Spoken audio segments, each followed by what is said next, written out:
Good morning. My name is Jeremy Ron, and I am the lead public information officer for the LNU Lightning Complex. We'll give you a current situational update quickly regarding the state. Over the past 72 hours, California has experienced a historic lightning siege that has resulted in approximately 10,849 lightning strikes across the state, causing more than 367 new fires. 6,900 fire personnel from state, local, and federal agencies remain assigned to those incidents. Firefighting resources are depleted as new fires continue to ignite. California has requested 375 fire engines from out-of-state firefighting agencies through the Emergency Management Assistance Compact, known as EMAC. Out-of-state hand crews have also been requested to support state and federal incidents, as the demand for hand crews far surpasses available resources. Nearly all available private firefighting call when needed aircraft in the western United States have been hired and assigned to the incidents. The size and complexity at which these incidents are burning is challenging all aspects of emergency response. It is critical that the community heeds the warnings of law enforcement and remain prepared to evacuate at a moment's notice. Here are some quick statistics as of this morning. CAL FIRE wildland fires are 5,571 with acres burned of over 105,000. Federal wildland fires over 1,100 with acres burned over 200,000. Combined fires just at 6,754 with a combined acreage of over 300,000 acres. Speaking specifically to the LNU Lightning Complex, for anybody that would like information, we have a 24-hour information line assigned at area code 707-967-4207. We will now give you specific information for the LNU Lightning Complex, and please hold any questions till the end.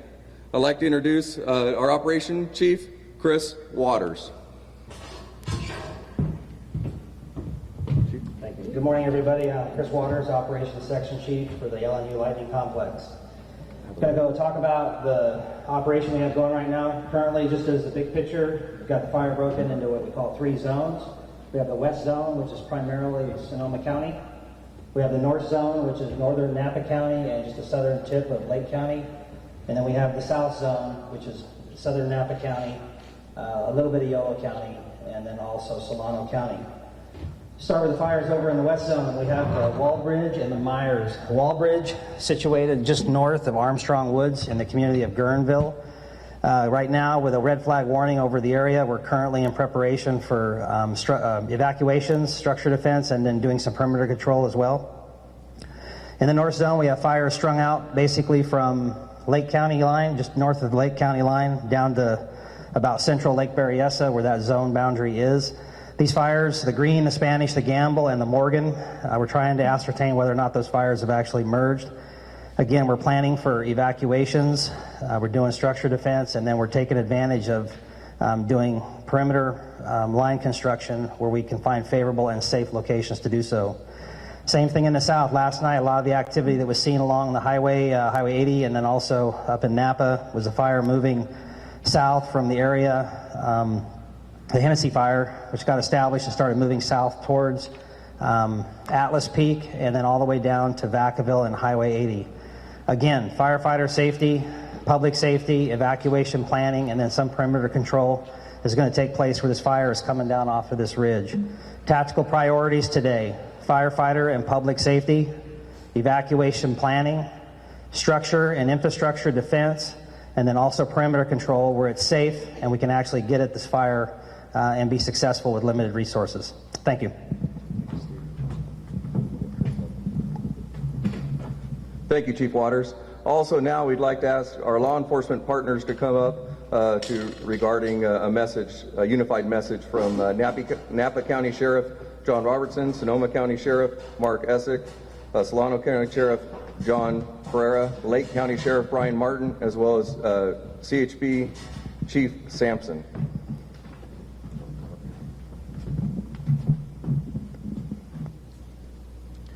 Good morning. My name is Mark Essick. I'm the Sheriff of Sonoma County. I'm here with my colleagues today from Napa County Sheriff, Solano County Sheriff, and Lake County Sheriff, and our local CHP command to talk to you about evacuations.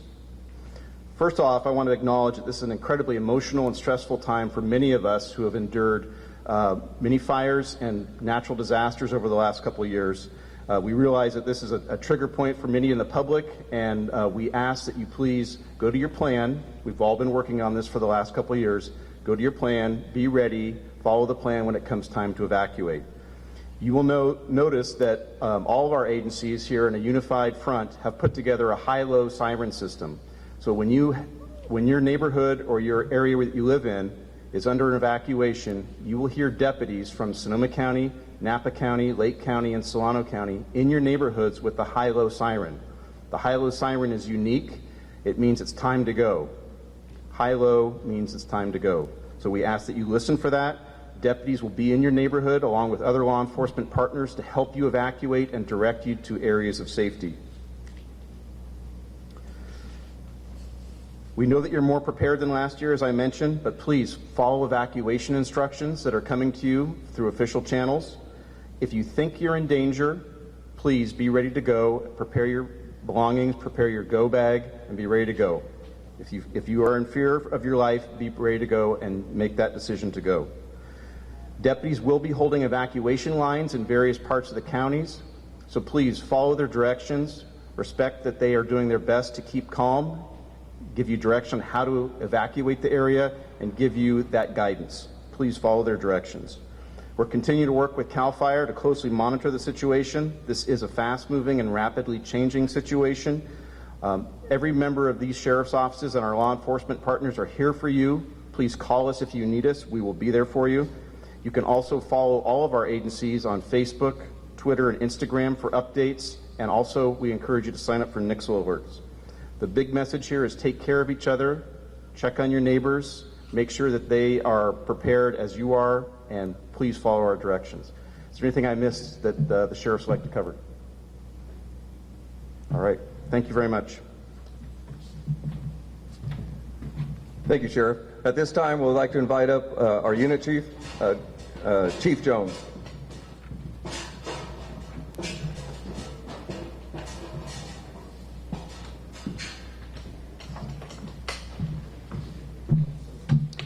Good morning. Thank you all for listening in today. Over the last 72 hours, our firefighters in Sonoma, Lake, Napa, Yolo, and Solano counties have been fighting fires that have occurred from the lightning siege. The LNU complex is very large, and acreage this morning was estimated combined to be over 42,000 acres. I have to tell you that the lightning strikes that Chief Ron explained to you this morning that have occurred over all of California, 60 fires approximately materialized from those lightning strikes within the counties I mentioned. Unfortunately, several fires got away from us, and with the resources that we had available to us in the unit, it expanded beyond our abilities, and we asked for some assistance from one of our incident management teams. And Chief Kavanaugh with Incident Management Team 2 is here and has taken control or command of the incident. I'd like to say that the resources that have been on these fires for the past 72 hours are the same resources that have been out there for the last 72 hours. They are fully engaged and happy to do so to protect you. However, it is imperative, you heard the message from our cooperators, from our law enforcement, from Sheriff Essick and all of the counties standing behind him. You have to evacuate when we ask you to. Please heed the warnings and the orders. It is for your protection and ours. If you are helping us, then we can help you protect your property. Thank you very much. Please be safe. Thank you, Chief. Now I'd like to invite up Incident Commander Chief Kavanaugh. Good morning, and thank you, So the past 24 hours here on the LNU Lightning Complex has been pretty dynamic with not only the fire growth and the fire behavior that we witnessed yesterday and also overnight into the early hours of this morning. We had new starts that took off yesterday that have made it more complex from some lightning holdovers that started out yesterday. So right now, geographically, the LNU complex, we are in 5 counties. What that means is cooperation.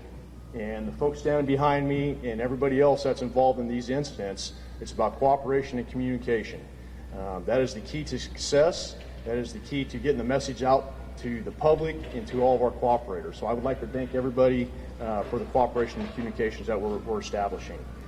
As we look at today, the fire weather, not only in this region, but throughout the Northern California, it's a tough day today. It's possibly with the hot, dry winds that may occur this afternoon that may hamper some of our control efforts.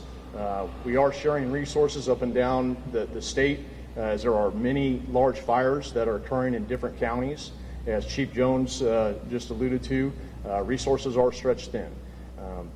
But the main key that I want to talk on, everybody behind me has already talked about this, is the evacuation orders.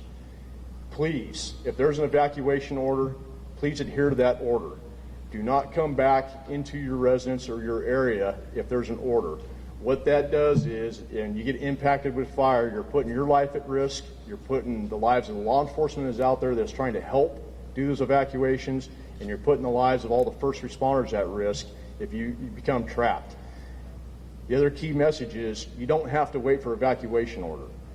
As already been stated here, if you have a go bag, have stuff packed up, ready to go, if you feel any type of threat whatsoever, make that decision. Make that decision to please leave your home. Last thing we want is for people to be trapped in their homes and not be able to get out. Also with evacuations, as we go, our key is to try to get people back into their homes as quick as possible.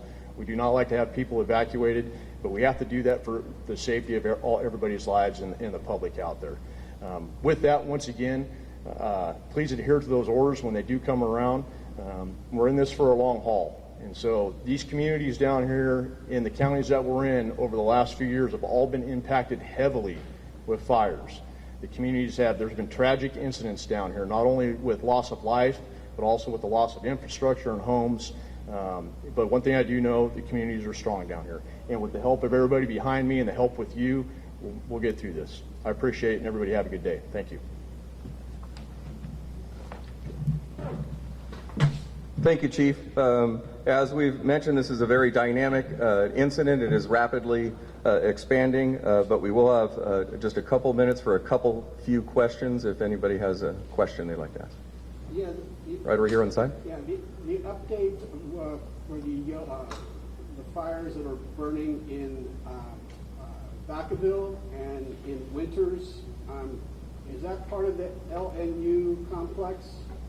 Correct. All of the fires that are within those areas are part of the complex itself. We will be working on more specific information as it's confirmed for those specific fires in those counties.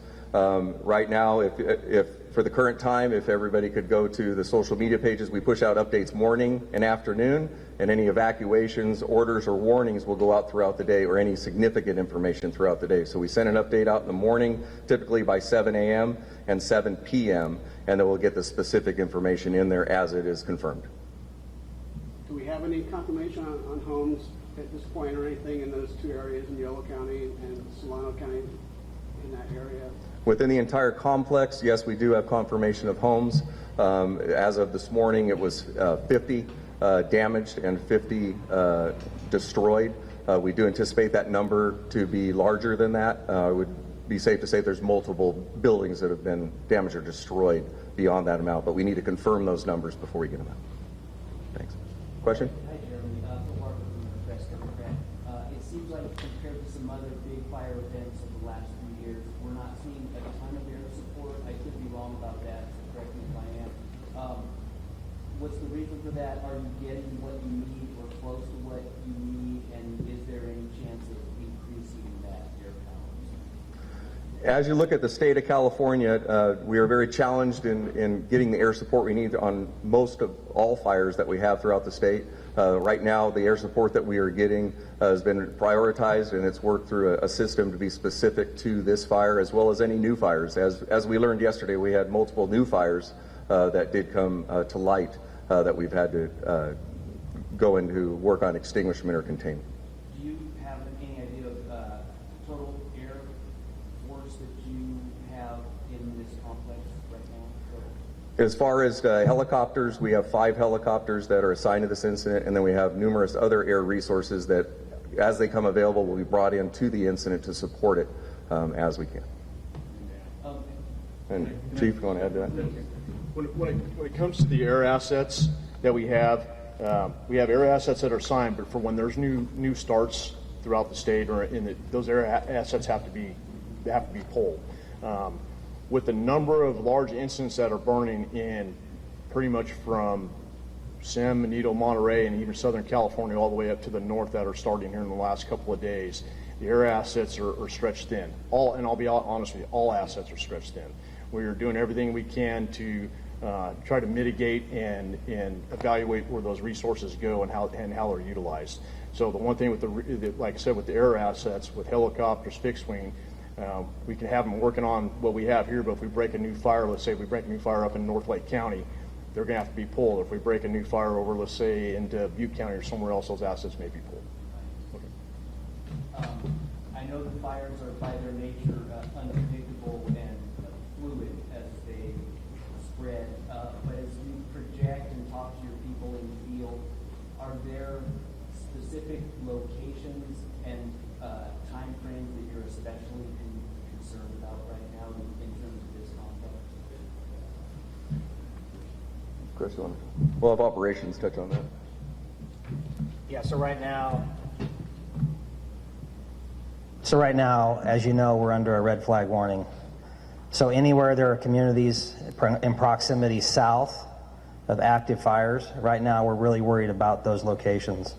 We're currently in the process of planning evacuations and reaching out to those folks and working with our law enforcement partners to evacuate those folks.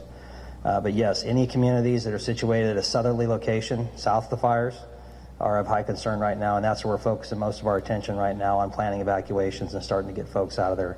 We've done a tremendous number of evacuations over last night, and we're continuing to expand those evacuations as the day goes on. We still don't know what we're going to see. We have a prediction that came from our meteorologists here at the incident, and we're basing all our actions on that information. Do you have any idea of the total number of evacuations? I don't have an actual number. It involves 5 counties, and it's extremely complex, and it's changing all the time. So that's numbers that will come as we start to gather up further intel. Okay, again, I want to thank you all for attending today. And again, anybody that needs information, public or media, you can contact 707-967-4207. And again, please have a safe day. Thank you.